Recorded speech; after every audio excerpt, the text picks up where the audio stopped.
Welcome to வாஸ்கர் institute. நம்ம இப்போ என்ன பார்க்க போறோம்னா டிஎன்பிசி மற்றும் டிஎன்எஸ்ஆர்பியில் கேட்ட ஒரு சிம்பிளிஃபிகேஷன் பார்க்க போறோம். என்னன்னா 2 பவர் 40 பிளஸ் 2 பவர் 40 என்பதின் மதிப்பு காண்க.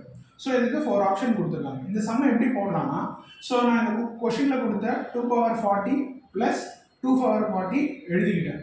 ஸோ இது ரெண்டுத்துலேயுமே என்ன காமனாக இருக்கு? 2 பவர் 40. ஸோ அதை காமனாக இருக்கிறதுனால இதை தனியாக எடுத்து வெளியில் எழுதிக்கிட்டேன். ஓகே, இந்த 2 பவர் 40 இதுல எத்தனை டைம் போகுது? இது 1 டைம் போகுது. அப்போ இங்கேயும் 1 டைம். ஓகேவா? நெக்ஸ்ட் என்ன பண்றோம்னா, இந்த 2 பவர் 40 மல்டிப்ளிகேஷன் சிம்பிள் இங்க பிராக்கெட் இருக்கிறதுனால மல்டிப்ளை. இது ரெண்டுத்தையும் ப்ளஸ் பண்ணா எத்தனை? 2. ஸோ சிம்பிளா இங்க வெறும் 2 இருந்தா பவர்ல என்ன இருக்குன்னு அர்த்தம்? 1 இருக்குன்னு தான் அர்த்தம். ஓகேவா?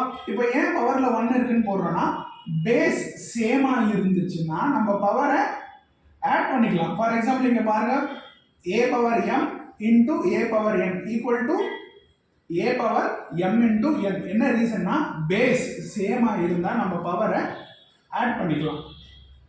ஓகேவா? ஸோ பவரை நம்ம ஆட் பண்ணிக்கலாம். நெக்ஸ்ட் என்ன, பவர் ஆட் பண்ணா என்ன வருது? பேஸ் சேமா இருக்கிறதுனால 2, பவர் ஆட் பண்ணா என்னது?